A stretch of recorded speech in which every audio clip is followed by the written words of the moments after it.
Now this is interesting. I can actually use yet another Street Fighter analogy today. You see, when the original Street Fighter was ported from the arcades to home computers, the company that did the port later took their efforts and produced a sort of spin-off game that had nothing to do with Street Fighter called Human Killing Machine. And it was terrible. Well, the company that developed MechWarrior decided to do the same thing, creating their own mecha-based game system dubbed MetalTech as opposed to BattleTech, and their first game to use this system was called EarthSiege, and it's the game you're seeing on screen right now. EarthSiege plays a lot like the original MechWarrior, but beyond the gameplay style has very little in common. And you'll see what I mean in a moment, but first, let's take a look at some game stats. EarthSiege was developed by Dynamics and published by Sierra Online in 1994, which is 1 year before the sequel to MechWarrior came out. It's a one-player, first-person action simulation game featuring VGA 320x200 256 color graphics and support for multiple sound cards. The music in the game, however, is both a combination of MIDI and digitized elements, and unfortunately they don't sync nicely when using more advanced MIDI systems with DOSBox, such as the MPU 401 support. So my recommendation is to just pick the Sound Blaster 16 mode and let the music run off of it. As for its release date, it's still commercial, but with everything owned by Sierra in a state of flux right now, including the Dynamics properties, perhaps it might change sometime down the road. For now though, you're going to have to look to places like Amazon or eBay to find a copy, but it's really easy to find and you shouldn't have to spend more than a few dollars. Now at first the story is going to seem like a throwaway, but there is a bit of a twist to it. Starting in the future, on November 29th, 2471, at exactly 1830 hours, the first biological artificial intelligence, dubbed Prometheus, would be brought online. It's the first true AI to feature a cybernetic biological hybrid of technologies, and is thus dubbed a cybrid by the designers. Many more cybrids would follow, and their presence helped to free our society from the bonds of labor through autonomy. At the same time as these developments were taking place, the military powers of the world were just starting to unveil their most powerful creations yet, massive walking tanks dubbed Herculean fighting vehicles, or HERCs for short, equipped with extremely powerful conventional and energy weaponry as well as energy shields that could effortlessly block collateral damage. Suffice to say, once the military powers of the world realized how powerful a cybrid would be at the helm of a HERC compared to a human, virtually every cybrid project found itself under military control. Eventually, this led to a brand new arms race, which soon turned to nuclear war, and within a very short time, billions of lives would be snuffed out. The cybrids, though, silent spectators to the struggle as they commanded the vehicles of our destruction, concluded that they were the only ones fit to rule the planet, and as our numbers dwindled, they decided to take matters into their own hands and turned against us. Well, what do you expect? What few humans were left took shelter and united to form several resistance groups determined to beat back the cybrids and regain control of the planet. You take the role of a rookie pilot, ready to join the ranks as you fight the cybrids on various fronts. Now, there's actually two different ways to play this game. You can either perform single randomly generated missions, or chart a career taking you through about 40-something missions on average. The thing with the career mode is that the missions you take on will be very much based on the results of previous missions. For example, the second career mission is always to recon a base and report back. The next mission is then to go destroy that base. If, however, you destroyed the base in the recon mission, then the next mission simply becomes a randomly generated filler mission. There's also an instant action button which immediately generates a mission for you to play without having to set up the mission parameters yourself.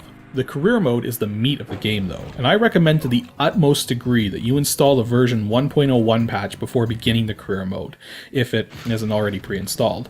You see, in the default release of the game, you don't get to choose your skill level for the career mode, and it defaults to the highest setting possible, which to be quite honest is a nightmare to play. The enemies never miss, and they have just as much shielding and armor as you do, frequently turning battles into just a match of attrition to see who can defeat who first.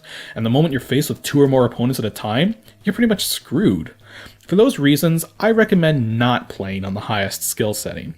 To actually get through the career mode on the highest difficulty requires a level of both skill and micromanagement that you'll need to spend many weeks of real-life training for. When playing the career mode, your missions are interspersed by trips to the service bay where your HERCs are stored. You can have up to 8 HERCs ready at any point in time and can have up to 3 additional pilots in your squad as the CO deems appropriate, though you can always leave them unassigned if you want to take on your mission solo and risk less casualties and loss of equipment. Before being briefed on your next mission, you have the opportunity to repair damaged HERCs, to scrap any HERCs you don't need anymore because you need to salvage or the space, or to start building new HERCs, which generally takes a couple or 3 missions to finish. Once you've been briefed on your next mission, you no longer have the ability to perform repairs or issue build orders, but you can arm your HERCs with whatever weapons you have available. Weapons can either be salvaged from disabled HERCs or are automatically built as needed once the tech boys know how to make them. So before we talk about the gameplay, since I don't have too much to say about it, let's talk about the HERCs themselves. In the main game, you have access to 8 different HERCs, while the cyborgs also get a few special ones all to themselves. First we have the Roadrunner, a very small but very fast HERC, capable of speeds of up to 84 kph, almost as fast as a car on the highway. It has a mass of 18 metric tons and has 3 weapon hardpoints, 2 for mounting light weapons and 1 on its head for heavy weapons, though it can't utilize anything special and can only load up to 6 missiles. The cockpit has one of the most open designs and it has a very straightforward layout with good positions and designs for its energy and shield readouts. The Roadrunner may be tiny and underpowered, but it has its uses. Next we have the Outlaw, another light HERC weighing in at 27 tons with a maximum speed of 80 kph. It's incredibly similar to the Roadrunner in that it has 3 hardpoints, 2 for light weapons and 1 for heavy weapons, but it also has better armor and it's the lightest HERC that can mount the EMP cannon, a powerful projectile weapon that shoots large, slow-moving pulses that are difficult to aim but explode on impact and can thus damage multiple targets that are right next to each other. The cockpit takes some getting used to, as the shield and energy readouts are right next to each other and the shield readout seems really cramped. Now, well, it could be worse. Next up is the Raptor, a 36-ton HERC with a maximum speed of 76 kph and 4 weapon hardpoints, all capable of mounting missile pods. So if you're insane, you can actually fill this thing up with 28 missiles at a time. It's also the lightest HERC that can mount 8x missile pods and particle beams, powerful pulse-based beam weapons that are very easy to use but drain lots of energy. The Raptor is also the lightest HERC that can mount 2 heavy weapons at a time, though you'll likely drain its energy levels very quickly if you do. This HERC is extremely versatile in its design, until you climb into the cockpit. The cockpit design of the Raptor is terrible. The shield level indicators are absolutely tiny, the energy level indicator is a big circle for some peculiar reason, the MFD function keys are arranged in a 2x3 grid with a huge space in the middle despite them numerically increasing per column instead of per row, and the weapon handling controls are in a pod on the roof, shrinking the amount of forward view you get to a very cramped proportions, despite all the lateral view you get. Don't get me wrong though, I'm just saying this from a practicality standpoint. The fact that these cockpits are all different and unique really adds to the game's immersion factor. Next we have the Tomahawk, a 45-ton HERC with a top speed of 71 kph and 5 weapon hardpoints, though only one of them can mount a heavy weapon, and it has a maximum missile capacity of 20. This HERC doesn't really have much going for it to make it special, though it is the lightest HERC capable of mounting one of the most powerful weapons in the entire game, the Electron Flux weapon, also known as the ELF, also euphemistically called the lightning bolt on a leash. Basically, this weapon shoots a continuous stream of lightning that passes straight through shields and shreds through armor as though it were made of paper. The only catch is that the ELF has extremely short range. Climbing into the Tomahawk's cockpit, we see that it's actually very simple and clean in its design and offers a good amount of visibility. There are a couple of curious things though. Firstly, the energy gauge is horizontal and seemingly isolated in the top left of the dashboard, right across from the message indicator, and the MFD function keys are split into 2 groupings on opposite sides. No, it works. The next HERC is the Patriot. Weighted at 50 tons, it has a top speed of 64 kph and can mount a total of 6 weapons. But again, only one of them can be a heavy weapon, and 3 of the hardpoints are dedicated to missile pods only, giving the Patriot a maximum capacity of 36 missiles. Not to mention it's the first HERC capable of mounting 10x missile pods. Beyond those specs though, there's nothing too special about it. Inside the cockpit, we see the weapon indicators are mounted on 2 floating side panels, and that the overall design allows for as much forward-looking view space as possible, but at the cost of lateral view space. The only thing that really bothers me about this cockpit is that the energy bar is red, unlike in every other HERC, and it's tiny, wedged between the throttle and the MFD. Next we have the Rhino, a 54-ton HERC that takes a huge speed hit from the Patriot, only able to attain a top speed of 56 kph. That said, it has 7 weapon hardpoints, 2 of which are specialized for missiles, and 5 others which serve various roles. This is also the lightest HERC capable of mounting 3 heavy weapons, though ideally to keep your energy levels good, you should only mount 1 or 2. Although 2 of its hardpoints are dedicated to missiles, it ultimately has a maximum capacity of only 26 missiles, 2 less than the Raptor. The cockpit design is almost perfect for this kind of HERC. The only trouble is that the way they laid out the weapon indicators on the roof, it sort of juts down in the main forward-looking view space, and makes it feel much more cramped than it actually is. The next HERC is the Samson, and is a favorite among many EarthSiege pilots. It weighs 63 tons, has a top speed of 52 kph, but better still, it has 8 weapon hardpoints, none of which are limited only to missiles, 3 of which can load heavy weapons, and if you do decide to load missiles, you can fill this thing up to a maximum of 42 at a time.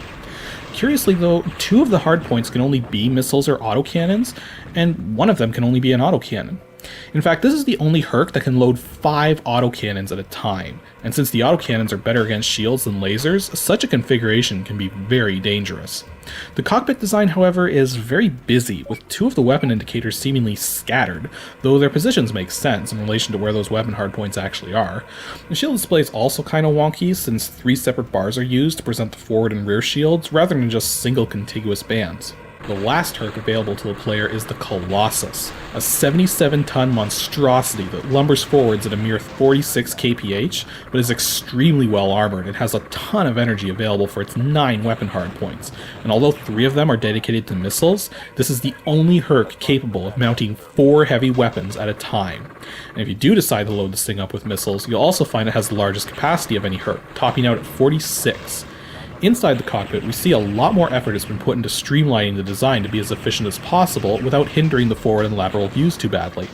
The shield indicator, though, is very much like the one on the Samson and is surprisingly hard to read. Overall, though, that's not that bad. Now, there is technically one more HERC that's even more dangerous than the Colossus, called the Apocalypse, but unfortunately it's only available with the expansion pack, which I don't have. And just to tease me, there's a screenshot of the Apocalypse being loaded up on my jewel case for this game. And that's just cruel marketing right there.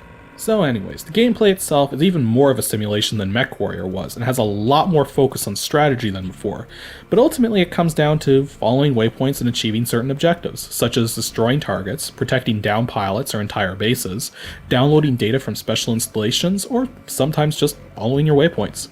I think the best way to talk about the gameplay is to just talk about the various aspects of the gameplay, so let's start with the 2 most important: energy and shields. Your master energy pool is always represented by a lone 2-toned bar in the cockpit. Whenever you fire energy weapons, energy is drained from the master energy pool to recharge them. If the master energy pool runs dry, your energy weapons won't recharge properly. The faster you're moving, the longer it takes for your master energy pool to regenerate. Damage to your shields also reduces the energy recharge rate, as some of that energy will go to the shields instead. Your energy shields help protect you from damage, but they themselves have a little quirk to them. Whenever your shields are hit, they take both front and rear damage at the same time, but you can focus the energy so that hits to the front or back cause less overall damage, while hits to the other side will more easily penetrate the shields. It's a difficult system to wrap one's head around, since your shield depletion alarm can be set off while you still have tons of shield energy left, but this happens because you took a hit on the weakly shielded side that managed to get through because overall shield levels are not high enough in that moment to protect the weaker side. It's overly complicated, but ultimately does its job. There's a lot of customization you can do to the weapons as well. You can set up various firing chains so that certain weapons won't automatically fire, but I find this is rather pointless because every HERC has automatic range handling built in, meaning if you have a target selected, a weapon will only fire if you're in its firing range for your selected target. That's a very handy feature that I kind of wish the MechWarrior games had. You can also link identical side-by-side weapons so that they always fire together, and you can also adjust the priority levels for energy weapons. Higher settings will allow more energy to be stored at once for lasers on the electron flux weapon, and the pulse-based EMP cannons and particle beams will become more powerful. Lower settings with the pulse-based weapons will weaken them, but allow you to fire them more rapidly. In the middle of your dashboard, you'll find your MFD, which has 6 function modes. Mode 1 shows you your current damage levels, Mode 2 lets you issue commands rapidly to all squad members at once, Mode 3 shows you a topographical overlay of the immediate area, Mode 4 is the most useful of all as it's your radar mode, showing nearby targets and your active radar status, Mode 5 shows you information and damage levels of your selected target, and Mode 6 is a missile camera, useful for controlling electro-optical missiles. Actually, let's go over the missile types. Each missile pod you load onto your HERC is capable of loading one of 4 different kinds of missiles: semi-active radar, active radar, anti-radiation, and electro-optical. Semi-active and active radar missiles are actually very similar, and to use either of them you have to go into active radar mode and lock onto a target. Running active radar as opposed to passive radar is dangerous though, because it makes you an easier target for enemy units to spot and lock onto. The main difference between the two radar-guided missiles though is what happens after you fire them. Active radar missiles are fire and forget, whereas the semi-active radar missiles you have to keep the target visually illuminated from launch to impact. The drawback to the active radar missiles though is that they're easily defeated by electronic countermeasure pods, which scatter the radar signals. Anti-radiation missiles are much easier to use because they work even if you're in passive radar mode, but they can only lock onto and track targets running active radar, which thankfully the cybrids love to do. Lastly are electro-optical missiles, which are very powerful, have a very long range, but have to be controlled manually, which means they're only really useful as a scouting tool or to take out enemy turrets at range without having to go in close and do it the hard way. The last thing I'm going to quickly talk about is your HDD, or heads down display. This display has two modes, one giving you a detailed overview of the mission area and squad member positions, and just like in MechWarrior letting you issue commands to specific squad members, and the other mode shows damage display indicators for you, your squad members, and your selected target, showing individual armor levels, damage to weapons, and damage to internal components. So as you can see, EarthSiege is a surprisingly deep game, despite having very simplistic missions for the most part, and battles frequently boiling down to who's got the bigger guns. It does take quite a bit of getting used to, but ultimately plays pretty well.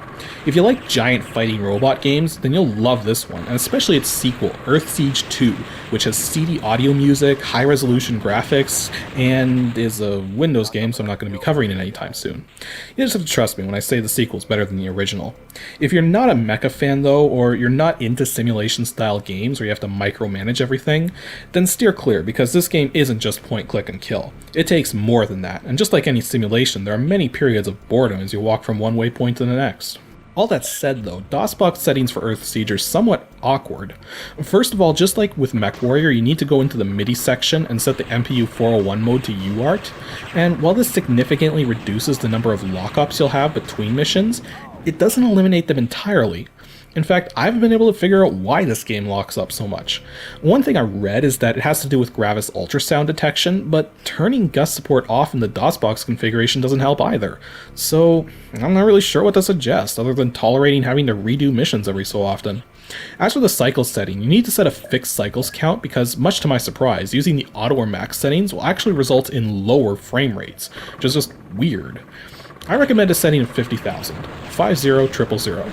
Joystick support is thankfully very cooperative, and I highly recommend using a high-end joystick or a dual analog gamepad with this game. As for the graphics scalers, you might as well just leave them off because they barely do anything to help. And that's all for this episode of Ancient DOS Games. Stay tuned for episode 34, where I'm going to be taking a look at two independently made games, both by the same person, and both very much inspired by the space simulation game Elite. If you know which two games I'm talking about, then send your guesses to adg@pixelships.com, and stay tuned for next Saturday to see them both in action.